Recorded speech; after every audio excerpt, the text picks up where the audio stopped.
Boa noite, gente. Prazer estar com vocês aqui.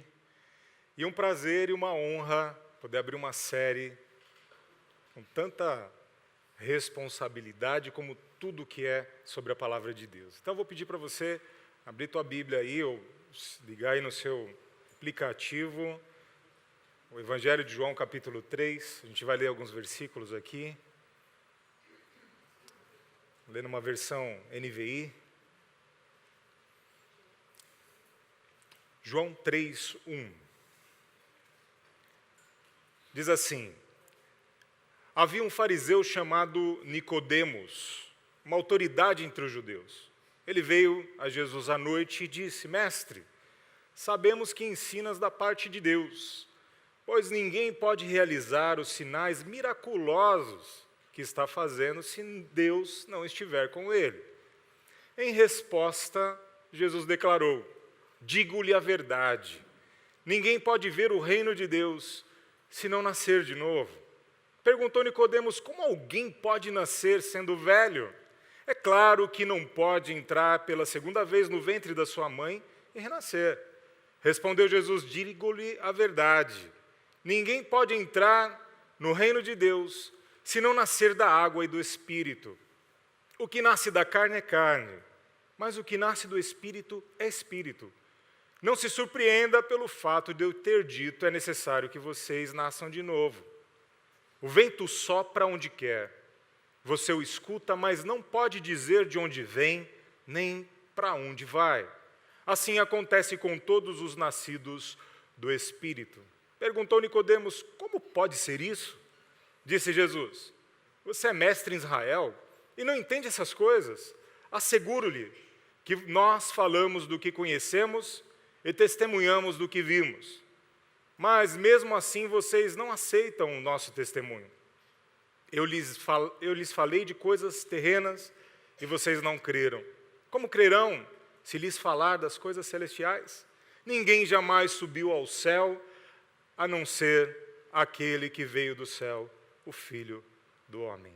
Essa é a palavra de Deus. Vamos orar mais uma vez. Senhor, que realmente o Teu Espírito, sobre o qual nós queremos nesta noite falar, e que a Tua palavra fale conosco, que Ele possa nos dirigir e sopra-nos para o lugar certo. Sopra-nos, Senhor amado, com esse Espírito maravilhoso, e que nós possamos ver a Tua glória se manifestando no nosso meio. Em nome de Jesus. Amém. Gente, o que é que a gente pode falar sobre o Espírito Santo? O que nós já conhecemos a respeito dele? O que você já ouviu falar em pregações e ministrações? O que você já concluiu? O que você sabe sobre o Espírito Santo? A gente pode destacar algumas coisas aqui. Que ele é a terceira pessoa da Santíssima Trindade, isso você já deve ter ouvido. É um ser dotado de personalidade, de vontade, que são próprias dele. Possui os mesmos atributos morais e espirituais do Deus Pai e do Deus Filho. E ele é o outro, como a gente vai falar aqui, ontologicamente igual, ou seja, ele é Deus. Então não é, portanto, uma energia emanada de Deus como alguns que se dizem cristãos e acreditam que seja. Ele é uma pessoa, e isso a gente pode concluir, essas pequenas coisas. A atuação do Espírito Santo também, onde ele já atuou? Em Gênesis nós vemos a atuação do Espírito Santo na criação do universo. Nós vemos a sua atuação na encarnação de Cristo, uma obra maravilhosa por intermédio e por meio dele. Ele é o operador da encarnação de Cristo, lindo isso. Na fundação da igreja, na expansão da igreja, temos a atuação do Espírito Santo. Na produção das Escrituras Sagradas, apesar de ter uns caras por aí que dizem que ele não atuou, não é? Mas ele atuou, e glória a Deus por isso. E principalmente, ele continua atuando como consolador, como aquele que é enviado por Cristo na conversão, para a conversão do pecador. Então essas são, rapidamente, algumas atribuições que a gente pode concordar. Eu acho que a maioria aqui concorda que isso a gente pode entender sobre o Espírito Santo. O Espírito Santo, então, ele faz essa parte juntamente com o Pai e com o Filho. A Bíblia diz que Jesus subiu e o Espírito Santo desceu. Nós vemos que ele desceu para ficar com a igreja, para fortalecer a igreja, para nos consolar em momentos difíceis.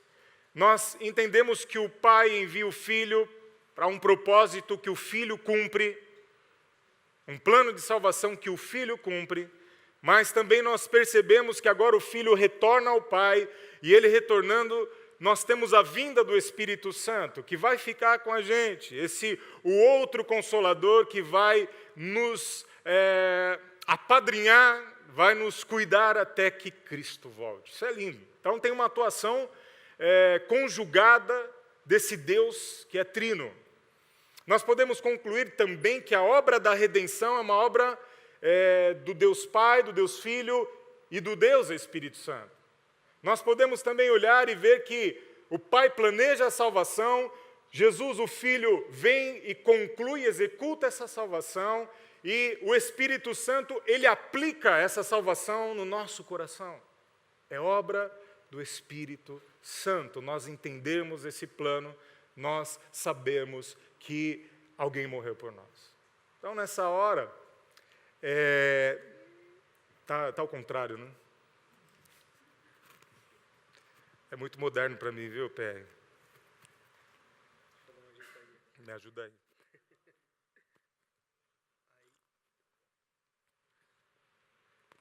Obrigado. Ele vai sair de novo, aí você vem aqui. Aí, nessa hora, eu quero fazer uma citação, vou fazer algumas citações, mas quero fazer uma do Príncipe dos Pregadores, Charles Spurgeon, que diz o seguinte: é mais fácil eu crer que um leão vai se tornar vegetariano do que eu crer que uma alma sequer seja regenerada sem o poder do Espírito Santo. Ele faz parte. E tenho que lembrar também de um livro que Francis Chan escreve, dizendo sobre o Deus esquecido. Muitas vezes nós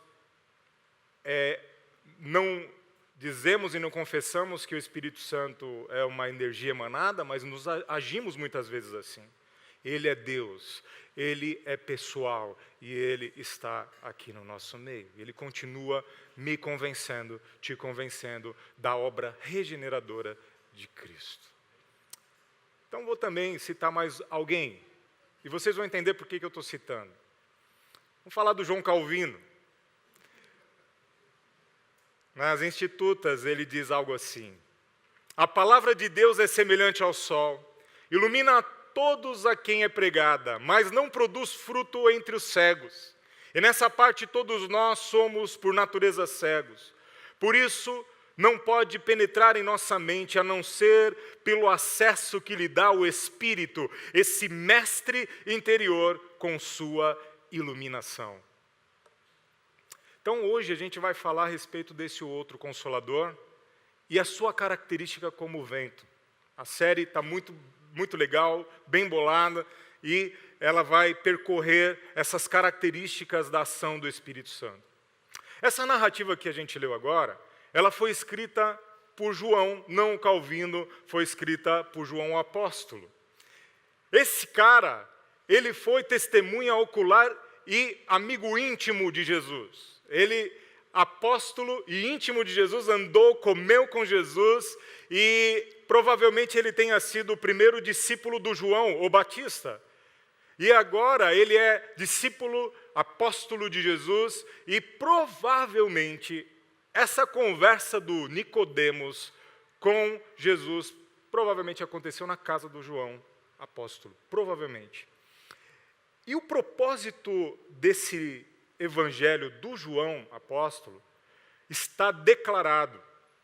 Você não precisa abrir aí, mas eu vou ler para você. João 20, 30 e 31 declara qual o objetivo desse evangelho. Diz assim: Jesus realizou na presença dos seus discípulos muitos outros sinais miraculosos, que não estão registrados nesse livro.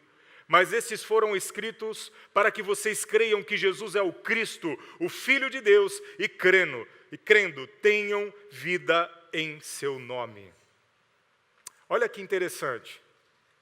A narrativa que a gente está falando de um encontro de um fariseu que era Nicodemos, um dos principais líderes religiosos da nação.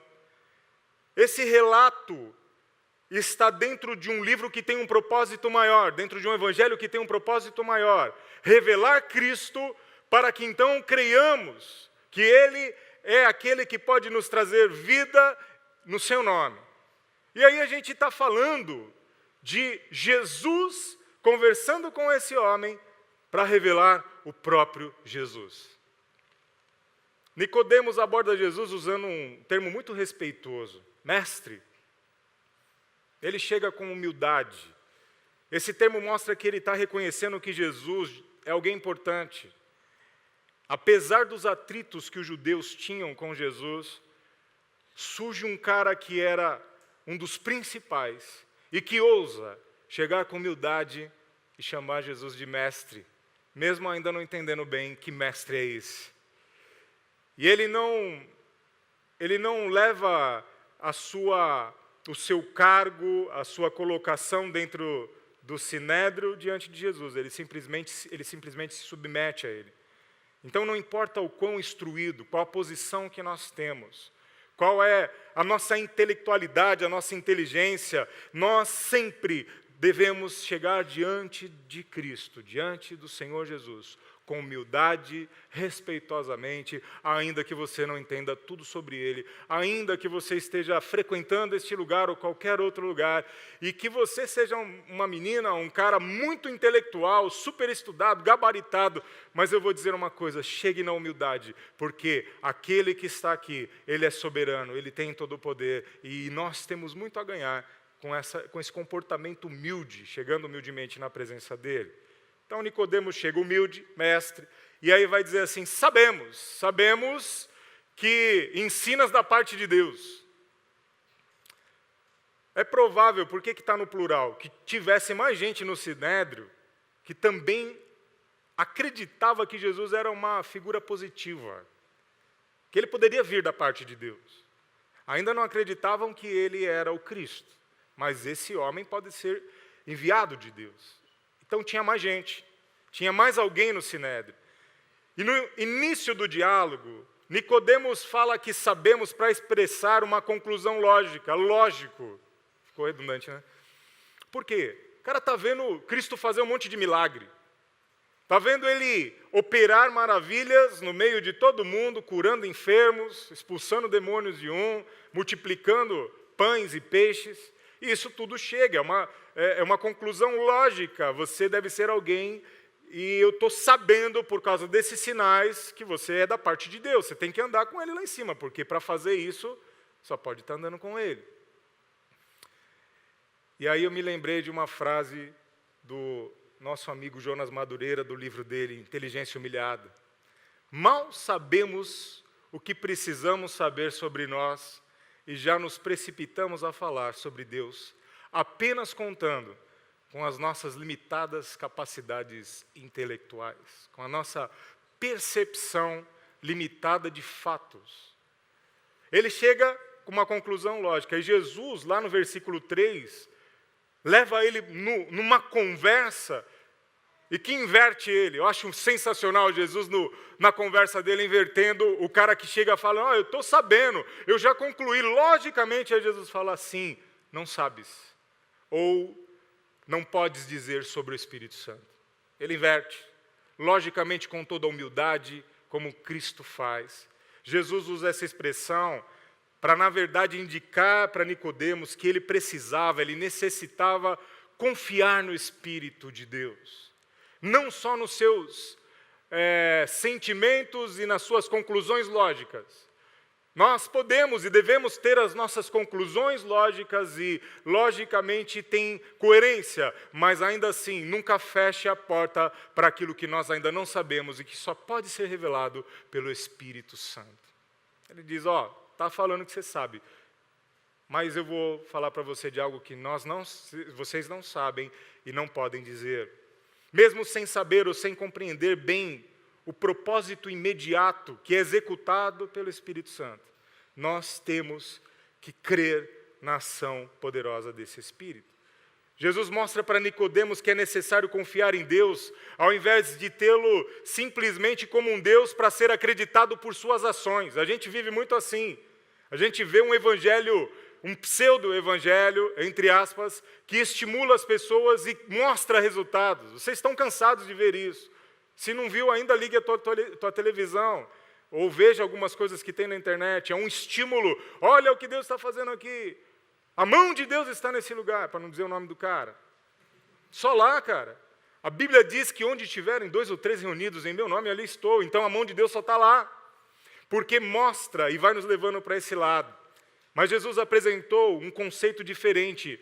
Um conceito que Nicodemos, de repente, estava percebendo. Parece que esse cara está trazendo o reino num sentido político. E Jesus apresenta um conceito inteiramente diferente. Um conceito de reino espiritual.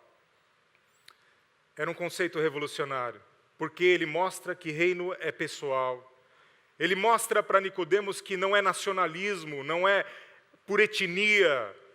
E é importante que para se entrar nele se tenha um arrependimento e um renascimento. No versículo 3 e 5, pulando 4, Jesus explica a importância do novo nascimento, esse nascimento espiritual, manifestando que não podemos entrar no reino porque a gente é bonzinho, ou porque você faz boas obras, mas que nós devemos ter e experimentar o novo nascimento. A palavrinha que ele usa aqui é anotem, traduzida como novo, né, nascido de novo, mas ela pode ser traduzida como nascido de cima, nascido do alto. E essa mudança tem que ser vinda do alto, gente. E ele vai explicando isso para o Nicodemos. Alguém que nasce de cima é controlado, influenciado totalmente pelo Espírito e não mais pelas atitudes e pelos movimentos da carne.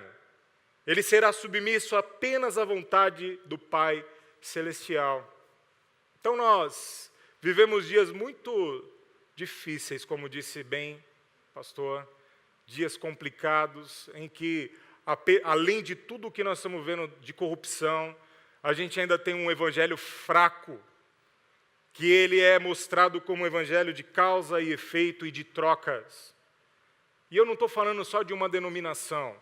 Se nós não tomarmos cuidado, a gente entra nessa, facinho. Entra, porque na verdade o resultado mexe com a gente. Mexe ou não mexe? Resultado, você não tem grana, mexe com você.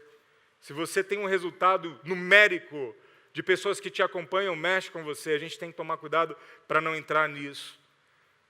O que o Espírito vai levar a gente a uma desconstrução do nosso eu. Olha isso. Porque quando o nosso ego está muito em voga, a gente começa a querer ver o resultado do que eu estou fazendo. Mas o Espírito vai nos levando para uma desconstrução, ao ponto de nós nos parecermos com a terra que era sem forma e vazia, e que daí o Espírito pairava sobre aquele disforme mundo. Assim é que nós devemos ter uma obra em nós, desconstrução do eu, do que eu estou sabendo, para deixar aquele que a gente não sabe atuar de uma forma poderosa, que é o Espírito Santo. E aí, por obra desse Espírito, sobre essa desconstrução do nosso eu, nós teremos uma nova criatura, então sim, planejada e se sujeitando totalmente à palavra de Deus e ao seu Espírito. Muitos têm se enganado a respeito de Deus e da sua obra. Ainda estão presos à religiosidade exagerada, a dogmas, a teologias estranhas, a conceitos e cartilhas de homens, com uma aparência exterior de humildade, mas que o seu coração, na verdade, é cheio de ego, e o seu eu está acima de todas as coisas, de qualquer coisa. Então, assim como Nicodemos estava precisando tomar uma invertida, eu acho que a gente está precisando tomar essa inversão muitas vezes na nossa vida. Quando a gente chega sabendo demais, nós temos que nos deparar com a palavra do Senhor, com o Espírito Santo dele, para nos dizer, você não sabe, você não tem como dizer. No versículo 4, eu pulei ele, ao comentário sobre ele, a gente vê que Nicodemos fica surpreso pelo fato de alguém que já é crescido, que já experimentou todo um processo de desenvolvimento, ter que nascer de novo. E para ele é bem complicado, porque no judaísmo antigo, se celebrava rituais que marcavam as etapas do ciclo da vida. Então, o indivíduo nasce e logo é circuncidado. Depois ele passa por vários níveis, e no caso de Nicodemos, de liderança, inclusive judaica, e finaliza a sua vida maduro e vai morrer lá velhinho, cheio de reconhecimento no farisaísmo. E ele estava nessa fase, estava na melhor fase de reconhecimento, e quando se depara com aquele que é o próprio Deus encarnado, dizendo para ele, você tem que nascer de novo. Ele deve ter pensado, eu até lembrei de uma música do rei, não o rei Jesus, mas o rei Roberto Carlos. Ele deve ter pensado, do que vale tudo isso? É que eles são muito novos. Não tem aí para a gente pôr? Não, né? Não vamos pôr, vai escandalizar. Deve ter pensado naquela hora que Jesus está falando, porque quando Jesus está falando ali, o Espírito Santo já está atuando no coração dele. Do que valeu tudo isso então se eu preciso nascer de novo? O que ele está falando? Mas meu coração está ardendo. Tudo que eu me tornei, tudo que eu estudei, toda essa posição privilegiada dentro do Sinédrio, não vale nada. Essa classe governante que eu me reúno para conversar e julgar os outros, não vale nada. Trazendo um pouco para nós e levando em conta essa declaração de Jesus, isso significa que a gente também deveria perguntar, todo o nosso esforço e investimento na nossa vida acadêmica, profissional, de relacionamento na sociedade, ministerial, não serve para nada para a nossa salvação? A resposta é um não bem sonoro. Lembrando do meu professor de hebraico, que ele ensinou um acento massorético, que é o shevá sonoro. O não sonoro que deve ser pronunciado é verdadeiro em termos de salvação. Deixa ele ficar sabendo disso. Mas a partir do nosso novo nascimento, a obra criativa do Espírito Santo vai pegar todo esse background, toda essa bagagem que você já trilhou e já foi, e já estudou. Lembre-se dos seus diplomas, das suas qualificações, de onde você consegue ir, as pessoas que você conhece, que são influentes. Quando a obra criativa do Espírito Santo começa a agir em nós, o nascimento vem do Espírito Santo, tudo isso vai ser usado para a glória de Deus no reino de Deus. Não vai fazer efeito na salvação, porque isso depende só da obra dele, que já foi feita, mas para o reino é importante. Toda a nossa cidadania, toda a nossa moralidade, todo o nosso conhecimento adquirido na área acadêmica, na sociedade, tudo isso, a partir da obra criativa, vai ser reposicionado, vai ser usado. Lembra aquele curso? Só um que eu fiz que eu não sei se vai ser usado. Curso de datilografia. Quem fez aqui? Seja sincero, o Espírito está aqui. Você fez aquela prova de velocidade? Eles não sabem o que é isso. Galera, eu fiz, eu passei. Ralei nela. E pasmem, não sei se vai ser usado, porque eu fiz ainda num lugar de freiras. Era uma freira que me ensinava a datilografia. Então, tinha um aparelho chamado máquina de escrever, queridos. E aí você ficava plec, plec, plec, plec, plec. Então era disso que a gente estava falando. Por que tem, então, uma necessidade de nascer de novo? Porque tudo que é necessário é imprescindível. É necessário porque precisa. Por que a necessidade de nascer do Espírito? Pela incompetência da carne e tudo que está relacionado a ela. Tudo que é meramente natural, tudo que é manchado pelo pecado, tudo que nesse mundo vive separado de Deus, não serve para esse tipo de requisito para o reino. Por isso que é necessário, por isso que é preciso fazer, olhar e perceber que a carne só pode produzir carne. É a lei da reprodução, né? Segundo a sua espécie. Carne vai reproduzir carne. Espírito vai reproduzir espírito, e uma vida nascida no Espírito vai ser diferente, amadurecida por esse mesmo Espírito. Versículo 7 Jesus fala para o Nicodemos: não se surpreenda pelo fato de eu ter dito, é necessário que vocês nasçam de novo. Nós temos que lembrar que é uma conversa. Nicodemos está sentado, como eu estou olhando aqui para vocês, vou olhar para o Cássio aqui, e aí nós estamos conversando. A minha esposa fugiu, porque eu ia usá-la como exemplo agora, deve ter ido lá no departamento infantil, mas a cara do Nicodemos deve ter denunciado o estado que ele se encontrava na conversa. Minha esposa, eu falo para ela, você não consegue dominar as suas caras e bocas em algumas situações. Só nós pastores não temos esse direito. Gabinete pastoral, ele tem que ser estudado.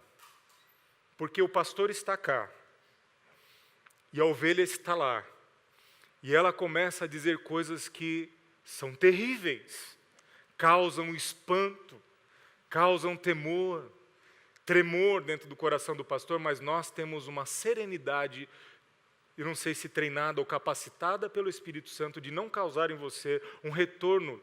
Então o cara está lá dizendo que traiu a mulher, que fez e aconteceu, a vontade é de pular para o outro lado e trazer-lhe uma lição espiritual, mas nós conseguimos manter um certo nível de cara de paisagem pastoral. E depois saem palavras, a Débora chegou. Débora, eu estou falando aqui que você se denuncia pelas suas caras e bocas. Então, na hora que Jesus fala para ele, não fique espantado, meu filho, porque o que eu estou dizendo para você, de nascer de novo, que eu vou te explicar já, ele deveria de estar com uma cara realmente descomposta, vamos dizer assim.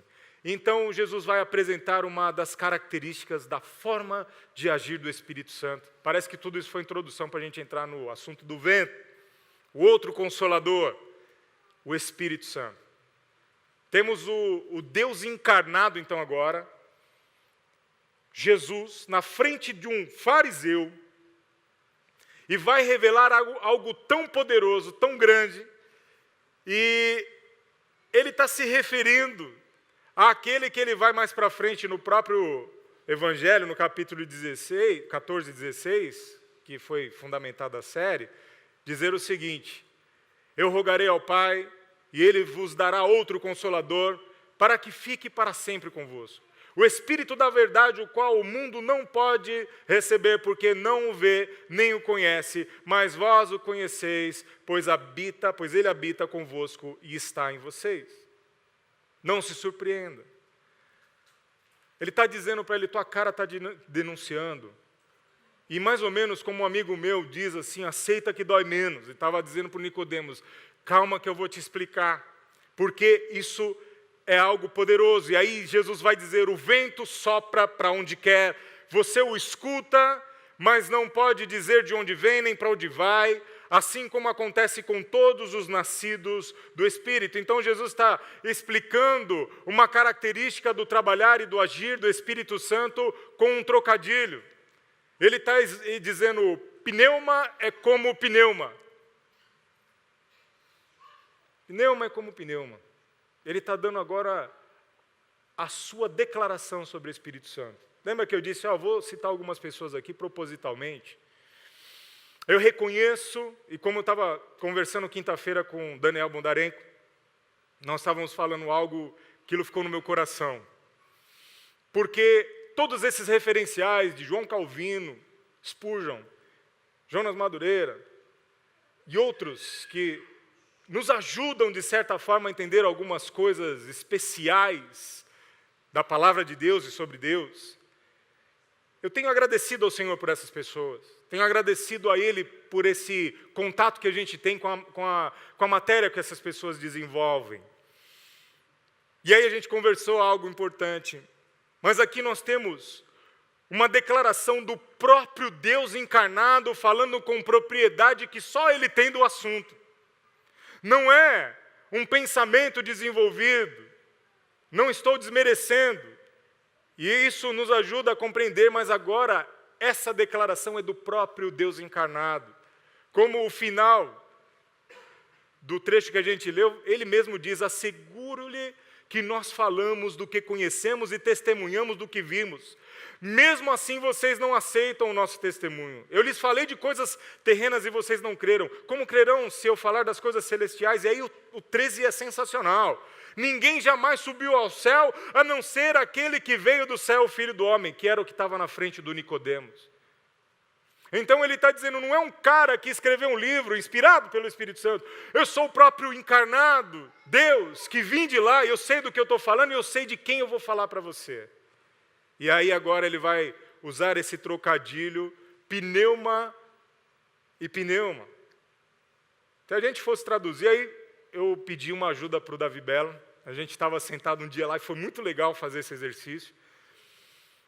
Daí eu falei, Belão, quais as possibilidades de tradução do que Jesus está falando? Daria para ficar assim, ó.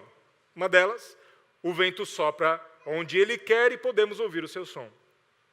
E aí começou a ficar legal. Possibilidade. O vento venta onde ele quer e podemos ouvir o seu som. Mais uma que ficou bem legal. O vento, o Espírito espiritua aonde ele quer e podemos ouvir o seu som. Jesus começa a mostrar que nós não podemos controlar o Espírito Santo de Deus. Ele trabalha de maneiras imprevisíveis, ele trabalha de maneiras incompreensíveis. Assim como a gente não pode controlar o nosso nascimento, eu não tive controle nenhum. Quando eu vi, eu já tinha nascido, gente. Incrível isso. Tem um irmão meu, não o David, mais novo, mas o José Carlos. Ele consegue lembrar de coisas de 2 anos de idade. Você lembra coisas de 2 anos de idade, 1 ano e meio de idade? Esse cara consegue lembrar e a minha mãe fica abismada, porque ninguém contou e ele lembra. Mas eu não lembro do dia da minha concepção, não lembro. Assim também, a gente não tem controle nenhum sobre o nosso novo nascimento, porque isso é um presente de Deus, isso vem do alto, isso é poderoso. Assim, como a presença do vento é reconhecida pelos seus feitos, aí Jesus está explicando. Que muitas vezes é destrutivo, a gente vê furacão para lá, furacão para cá. A gente vê manifestações do vento, pessoas inteligentes, engenheiros inteligentes. Tem muito engenheiro aqui? Quem são os engenheiros? Deixa eu conhecer as caras inteligentes. Olha, engenheira. Tem ali também. Vocês têm a capacidade de pegar o vento e transformar em energia. Isso é sensacional. Ele é, então, algo que a gente pode usar. Tem algumas pessoas que dizem que podem estocar vento. Aí eu não vou entrar nesse mérito. Já é heresia. Isso já não vem de Deus. Passou de usar para energia, já é procedência maligna. Estocar vento não vai rolar. Tem um aparelhinho chamado anemômetro que você utiliza para medir a velocidade do vento. Então a gente consegue perceber que ele é real. Assim também o Espírito Santo, ele torna manifesta a sua operação. A gente não sabe de onde ele partiu, para onde ele está indo, nós não temos esse domínio, mas a obra que ele faz é palpável, é real e ela glorifica a Deus. É isso que Jesus começa a explicar para o Nicodemos, eu estou tentando entender também. A minha cara, às vezes, fica como a de Nicodemos e Jesus e o Espírito Santo aceita que dói menos. E então eu vou indo nessa direção. Então, a origem da nova vida também é assim. Ela acontece, a gente não percebe quando começou, mas sabe que aconteceu. E também ela acaba sendo desconhecida para o mundo. Cadê a Vivi? Vivi. Sabe esse trabalho que vocês estão fazendo e que muitos outros fazem também? O mundo, de repente, não está entendendo nada. Mas se o Espírito Santo está soprando vocês para aquela direção, é uma direção certa. O mundo pode não entender, mas o céu entende, o reino entende o que está sendo feito. Ainda que não haja reconhecimento governamental, ainda que não haja reconhecimento de ninguém, existe uma obra poderosa sendo feita. E você está sendo enviada como que alguém que é soprada pelo próprio Espírito da verdade. Que isso seja maravilhoso e que você traga testemunhos de vida e que você acrescente na sua fé também o que você vai fazer lá. Viu? Fiquei muito feliz, estou muito feliz com isso. Mandem notícias depois para a gente ficar sabendo. O Espírito Santo, como vento, ele é livre. Ele sopra onde ele quer. E aqui eu quero entrar em algo que é muito interessante. Ninguém pode domesticar o Espírito Santo. Ninguém pode determinar onde ele vai soprar. Apesar de nós percebermos que tem alguns seres humanos que se sentem adestradores do Espírito Santo. O cara tem a capacidade de marcar o lugar onde ele vai começar a soprar. Tem a pior dessa capacidade de dizer como ele deve agir. E quando não está acontecendo nada, o cara faz o vento acontecer, pede um efeito no seu microfone e ele vai soprar o microfone. Quando não pega o paletó de naftalina e ele vai fazer o vento. Como diz um amigo meu, Baggio, Sandro Baggio, aí começam as loucuras de meu Deus, em nome do Espírito Santo. Timothy Keller, no seu livro Deuses Falsos, ele diz algo poderoso. O Deus que nós servimos é selvagem. Ele não é domesticável. Ídolos são domesticáveis, mas o nosso Deus não. O Espírito Santo não é domesticável. Ele tem vontade própria, ele vai soprar onde quer, ele não marca a hora, e se alguém está fazendo isso, não provém dele. O vento é soberano. Quando o vento sopra, ninguém pode detê-lo. Ele faz um estrago se ele precisar.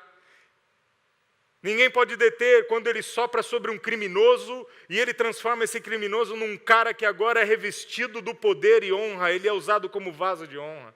Ele sopra num dependente químico e faz esse cara ficar limpo, faz ele ser um testemunho vivo, porque a sua obra vai aparecer. Ele é misterioso porque a sua obra é inexplicável, eficaz, poderosa. Agora, mais um ponto que eu desenvolvi junto com o Davi, estamos compartilhando aqui, e foi muito bom, depois a gente ficou meditando, foi muito legal, é que o vento tem um som, o vento do Espírito tem uma voz, o vento do Espírito pode ser escutado, ou ouvido, se você preferir. Essa voz, ela chega diante do pecador, e ela é compreensível ao ponto de levar o cara ao arrependimento, porque ele ouve essa voz. O vento produz um som, ele traz uma melodia, e assim é a voz do Espírito. Se ocupado, ou prudente, ou temeroso de ser descoberto, Nicodemos procurou Jesus à noite, mas daquela reunião com Jesus ele saiu muito mais do que com respostas, ele saiu com um desafio de uma nova vida. Nós sabemos muito pouco do Nicodemos, mas sabemos que desse encontro ele sai transformado, ele sai com uma compreensão diferente de Deus, ele sai com uma compreensão nova de si mesmo. E quando nós nos encontramos com Deus, e pela atuação do Espírito Santo, quando nós nos encontramos com a palavra, isso acontece com as nossas vidas. Nós entendemos diferente quem nós somos, nós temos uma nova compreensão de quem Deus é, e aí nós temos transformado a nossa visão de mundo. O crescimento espiritual do Nicodemos não se detinha, assim como não se pode deter o vento. Esse cara aparece de novo em algumas outras situações. Em João 7, ele aparece no meio de um concílio, onde estavam armando a morte de Jesus, e ele diz, vamos falar sobre justiça. Ele não foi nem julgado, nós não sabemos, não deram ouvidos para ele, mas ele já estava agindo diferente.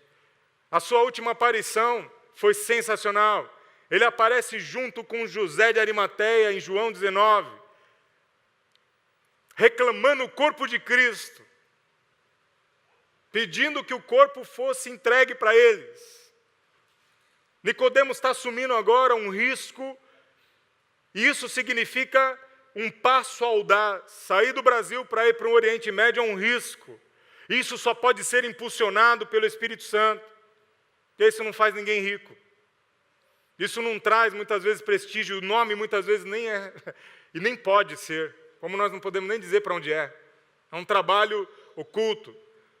Agora Nicodemos tem um crescimento audaz, na sua audácia, porque os discípulos agora estavam impedidos, estavam sendo perseguidos. Quem que vai requerer o corpo de Cristo? Aparece o Nicodemos, que um dia foi encontrar de noite com Jesus e agora não está nem aí para o que vão falar e está assumindo uma responsabilidade. Isso é um crescimento espiritual. Agora ele estava convencido de quem era Jesus. Essa é a obra do Espírito Santo, mostrar para o homem os seus pecados, o seu lugar e principalmente apontar para Jesus. Tem uma coisa que o Espírito Santo veio fazer, apontar para Jesus como um holofote. Ele não vem falar de si, vem falar do outro. Então aqui nós temos no Evangelho de Jesus, no Evangelho de João, o outro falando do outro. Sensacional isso. Porque cumpre o propósito para qual o Evangelho foi escrito.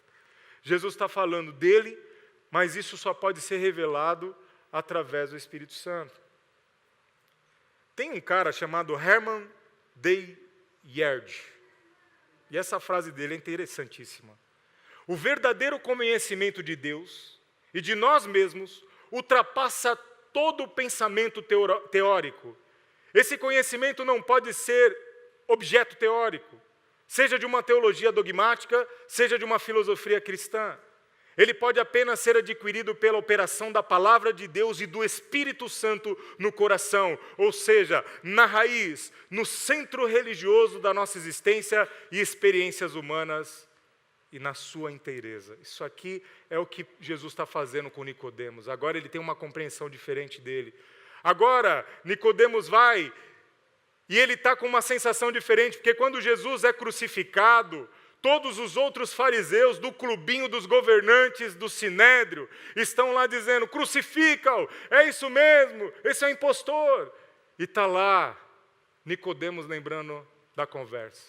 Só vou ler o resto da conversa aqui. O resto da conversa é o seguinte. Jesus, naquele dia, estava falando para ele, da mesma forma como Moisés levantou a serpente no deserto, assim também é necessário que o Filho do Homem seja levantado, para que todo aquele que nele crê tenha a vida eterna. Porque Deus tanto amou o mundo, que deu seu Filho unigênito, para que todo aquele que nele crê não pereça, mas tenha a vida eterna. Pois Deus enviou o seu Filho ao mundo, não para condenar o mundo, mas para que esse fosse salvo por meio dele. Quem nele crê não é condenado, mas quem não crê já está condenado por não crer no nome do Filho unigênito de Deus. Esse é o julgamento. A luz veio para o mundo, mas os homens amaram as trevas e não a luz, porque as suas obras eram más. Quem pratica o mal odeia a luz e não se aproxima da luz, temendo que suas obras sejam manifestas. Mas quem pratica a verdade vem para a luz, para que se veja claramente que as suas obras são realizadas por intermédio de Deus. Essa conversa aqui é particular. Nós não temos a impressão, porque virou jargão, né? Porque Deus amou o mundo de tal maneira que deu o seu Filho. Parece que foi um discurso lá do Sermão do Monte para uma multidão. Os assuntos poderosos que Jesus tinha, particulares, hoje são falados aos milhares e milhares, mas partiu de uma conversa particular, Henrique. Partiu de um cara a cara dele com um cara que era fariseu. E agora, pela atuação do Espírito Santo, eu acredito que o Nicodemos, vendo Jesus lá pendurado, lembrou de tudo que ele sabia sobre Moisés lá no deserto. Agora ele tinha uma visão diferente. Isso acontece com aqueles que são visitados pelo outro, pelo Espírito Santo, que sopra a gente para onde ele quer. Os recursos intelectual, financeiro, relacional de Nicodemos são agora soprados pelo vento do Espírito na direção certa. Provavelmente ele nunca tinha imaginado que ia estar fazendo essas coisas. Agora ele estava sendo movido por algo que era maior do que o seu judaísmo, era maior do que todo o seu conhecimento e influência no Sinédrio. Agora ele estava sendo soprado pelo Espírito Santo. Isso tira todo o nosso medo. Vivi, você me permite te usar mais uma vez, querido? Depois você cobra do pastor. Quando você era pequenininha, talvez você nunca imaginasse que ia fazer essa viagem, ou imaginou. Mas o vento te soprou, e você está indo. O vento, quando sopra em nós, ele nos leva para lugares, ou ele nos leva para pessoas, ou ele nos leva para longe de outras pessoas. Lembra quando eu falei que quando ele sopra, muitas vezes pode parecer destrutivo? Talvez você tenha recebido um sopro do Espírito Santo que parecia mais um furacão na tua vida. É porque às vezes ele está te tirando de uma situação para te colocar em outra. Ele nos aproxima de pessoas e ele nos afasta de pessoas, porque ele nos leva, se deixarmos, para onde ele quer, não para onde nós queremos.